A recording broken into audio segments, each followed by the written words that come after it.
저번 시간에는 에버스몰 등가 회로에서 활성 영역에서 동작할 때 그 등가 회로가 어떻게 변하는지를 살펴봤어요. 그래서 우리가 컬렉터 쪽에 종속 전류원이 하나 있는 게 있고, 그 다음에 베이스하고 에미터 쪽에 다이오드 하나 있는 그런 형태로 우리가 만들었어요.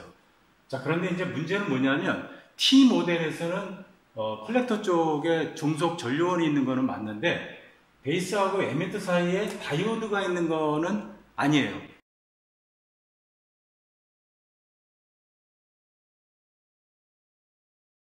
T 모델에서는 에미터와 베이스 사이에 저항이 달리 형태로 돼 있었어요. 자, 그래서 이게 AC적으로 동작할 때는 다이오드가 이런 저항으로 바뀌겠지. 이걸 우리가 R이라고 했죠. 교류가 들어갔을 때 다이오드가 이렇게 저항으로 바뀐다. 그리고 이거를 이름 짓기를 R이라고 해서 에미터 쪽에서 봤을 때의 저항이라고 우리가 이름을 붙여줬어요. 이게 중요한 파라미터라고 설명을 했고요. 자, 그런데 AC로 동작할 때 이게 무조건 그냥 저항으로 바뀌느냐, 우리가 그걸 한번 생각을 해봐야 돼요. T 모델로 바뀔 때는 이 형태가 그냥 저항으로 되겠지, 그렇게 생각하면은 그냥 쉽게 넘어갈 수 있는데 우리가 그것도 한번 따져줄 필요가 있어요. 다이오드 등가 회로에 대해서는 제가 설명을 안 했지만 우리가 상식적으로 생각할 때 이런 다이오드가 있다고 했을 때 이거를 어떻게 등가 회로로 만들어 주느냐, 우리가 이미 알고 있는 그런 회로로 바꿔줄 수 있느냐, 등가 회로가 그거라 그랬죠. 그러면은 다이오드의 그래프가 이렇게 된다 그랬죠. 그러면 이게 VD고 이게 ID일 때 전압과 전류, 다이오드에 걸리는 전압하고 여기에 흐르는 전류라고 했을 때 이런 그래프가 그려진다 그랬어요. 자, 그랬을 때 이걸 등가적으로 그렸을 때 저항은 들어갈 거라고요. 어떤 저항이든지 저항이 들어갈 거라고요. 자, 그런데 이게 0.7V가 됐을 때 턴온된다 그랬어요. 그러니까 마치 순방향의 역행에서 0.7V 전지가 하나 들어있는 거라고 생각할 수가 있어요. 그런 다음에 AC에 따라서 저항이 변하기 때문에 여기에 캐패시터를 이렇게 하나 단다고 생각할 수도 있죠. 캐패시터를 이렇게 달아주면 어떤 문제가 생기냐면 DC를 걸었을 때 DC가 예를 들어서 0.7V 이상 됐을 때 전류가 흘러야 되는데 캐패시터는 DC를 차단하는 회로예요. 그래서 이렇게 달면 안 돼요. 그래서 어떻게 달아주냐면 캐패시터를 병렬로 이렇게 달아줘야 돼요. 그래서 우리가 상식적으로 본 다이오드의 등가 회로를 이렇게 볼 수가 있어요. 자, 그런데 우리가 한 가지 생각해야 될 건 뭐냐면 소신호 해석이라고 하는 것은 활성 영역에서 동작하는 거죠. 그렇기 때문에 DC 바이어스로 0.7V 이상을 걸어줘야 돼요. 그래서 이거는 쇼트가 된다고 볼 수 있어요. 자, 그 다음에 AC를 집어넣었을 때 어떻게 되느냐, 이 두 개를 하나의 저항이라고 생각해도 되겠죠.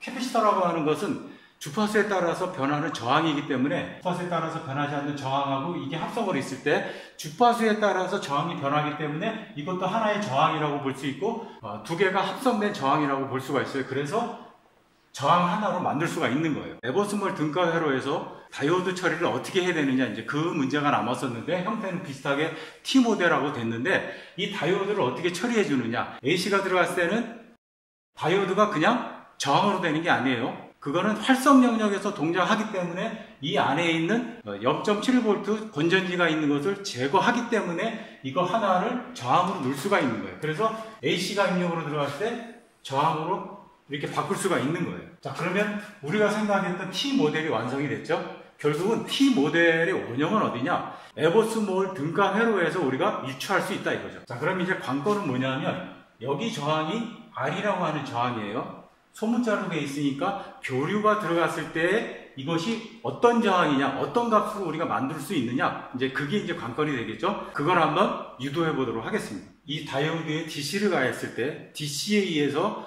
저항이 어떻게 변하는지를 한번 보자고요. 말하자면 정적인 저항이라고 볼 수가 있어요. 자, 예를 들어서 0.5V일 때, 이 VD가 0.5V일 때 2mA가 흘렀어요. 그러면 저항은 얼마가 되느냐? 저항이라고 하는 것은 I분의 V죠. 이때는 2mA에 0.5V일 때니까 0.5V일 때니까 이거는 255ohm이 돼요. 자, 그런데 0.8V일 때는 저항이 어떻게 되느냐, 전류가 급격하게 흐르기 때문에 저항은 적어지겠죠. 한번 계산해 보자고요. 0.8V를 20mA니까 20mA로 나눠주면은 45ohm이 돼요. 이 양단에 걸리는 전압에 의해서 이 다이오드의 저항은 정적으로, 그러니까 DC를 걸어줬을 때 이렇게 달라져요. 자, 그러면 AC를 걸어줬을 때는 어떻게 되느냐? AC를 걸어줬을 때는 여기가 AC가 들어가겠죠? 그러면 여기에 따라서 전류가 이제 흐르겠죠. 그러면 어떤 변화가 있어야 돼요. 어디서부터 어디 변화가 있어야 돼요. 그럼 그 평균 변화율로 정하느냐? 아예 우리가 미분을 취해가지고 AC가 들어왔을 때 어떤 식으로 일반적으로 우리가 얻어낼 수 있느냐?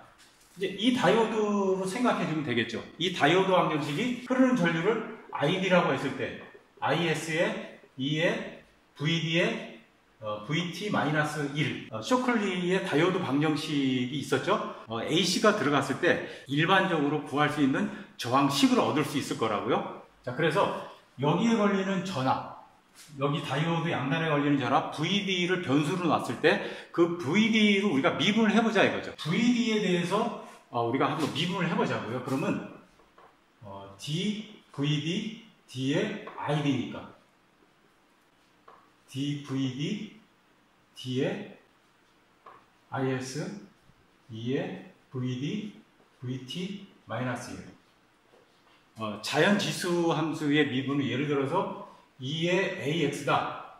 그랬을 때 이거를 미분하면 이게 이제 FX라고 하면 이걸 한번 미분하면 이 앞에 있는 A가 앞으로 나오고 그대로 그냥 AX가 돼요. 지금 복잡하게 보이지만 이 공식을 적용하면 간단하게 돼요. 그러니까 이게 변수고 VT분의 1이 상수예요. 그러니까 A에 해당되는 게 VT분의 1이 되는 거예요.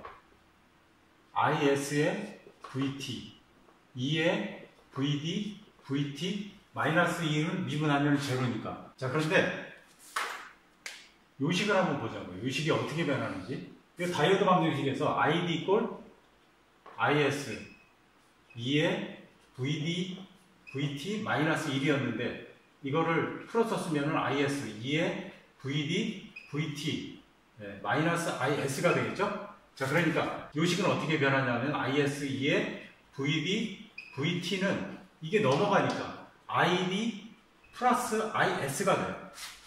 그러니까 요식을 ID 플러스 IS로 바꿔줄 수가 있어요. 그러면 VT분의 ID 플러스 IS가 돼요. 자, 그런데 IS는 뭐 나노암페어 단위니까 ID에 비해서는 굉장히 적어요. 그래서 이거를 어떻게 바꿀 수 있냐면 VT분의 ID로 바꿀 수 있어요. 그러니까 VD분의 ID를 미분한 거예요. 미분한 건데 그 식이 이렇게 되는 거예요. 예를 들어서 RD분의 1이 되겠죠. 그러면 RD라고 하는 것은 분자 분모가 바뀌니까 DID분의 DVD가 되겠죠. 교류 전압이 들어갔을 때 여기 저항은 어떻게 되느냐 이제 그걸 보는 거예요. 그러면 이게 바뀌어지겠죠. 마찬가지로 이거는 ID분의 VT가 돼요. 여기 있는 다이오드에 흐르는 전류는 베이스하고 에미터 사이에 흐르는 전류가 되겠죠. 그거는 IE가 되겠죠. IE. 그러니까 ID라고 하는 것을 IE라고 바꿀 수가 있어요. 그 다음에 VT. 교류에 대해서만 생각해 본다면은 베이스하고 에미터 사이에 있는 이 다이오드는 하나의 저항으로 바꿀 수 있는데 RE로 바꿀 수 있고 그것은 에미터에서 바라봤을 때 저항이 되는데 식이 어떻게 되느냐 이렇게 나온다 이거죠. 직류 에미터 전류분의 VT 열전압이 되는 거예요. 열전압이라고 하는 것은 우리가 상온에서 약 25mV가 되겠죠. 그러니까 이거는 정해져 있어요, 값이. 우리가 상온에서 이제 보기 때문에 항상 이거는 상온에서는 25mV, 25mV라고 볼 수 있고 어떤 책에서는 26mV라고 써 있는데 어쨌든 25나 26이나 큰 차이가 없으니까 이거는 상수예요. 그러면은 여기서 다이오드로 생각한 이 RD라고 하는 것은 우리가 이렇게 회로를 바꿨을 때 이거는 뭐가 되냐면 RE가 되는 거예요. RE 값이라고 하는 것을 우리가 알 수가 있어요. 직류 바이어스를 걸었을 때 에미터 전류분의 열 전압 이렇게 되는 거예요. 열 전압은 상수고 직류를 걸었을 때 에미터 쪽에 흐르는 전류를 구할 수 있다면은 우리가 RE를 쉽게 구할 수가 있는 거예요. 자, 그래서 요식은 여러분들이 꼭 기억해야 되는 게 이런 파라미터들이 여러분들이 트랜지스터의 소신호를 할 때 가장 애를 먹는 부분이 바로 이런 파라미터들을 아는 거예요.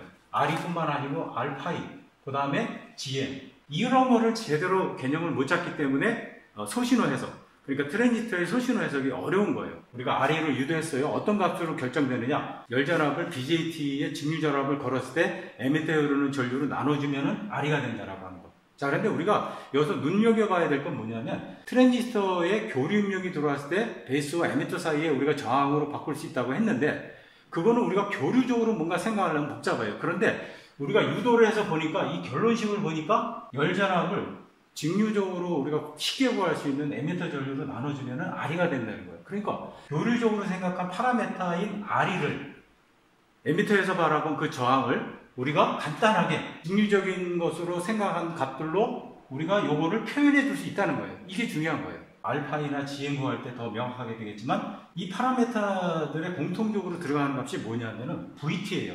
왜냐하면 이 다이오드 방정식에서 우리가 미분을 하면 H쪽으로 들어올 때는 이걸 미분하게 되겠죠. 여기 우리가 RD를 구했을 때 봤잖아요. 미분을 하게 되면은 이 VT가 앞으로 나오게 된다고요. 그래서 VT 값은 항상 나와요. 자, 그러니까 나머지는 이것이 베이스 전류냐, 에미터 전류냐, 또는 이게 거꾸로 뒤집혀져 가지고 우리가 RD가 아니고 컨덕턴스가 되느냐. 그러면 이 VT는 항상 들어간다고 하는 것을 여러분들이 꼭 기억을 해두세요.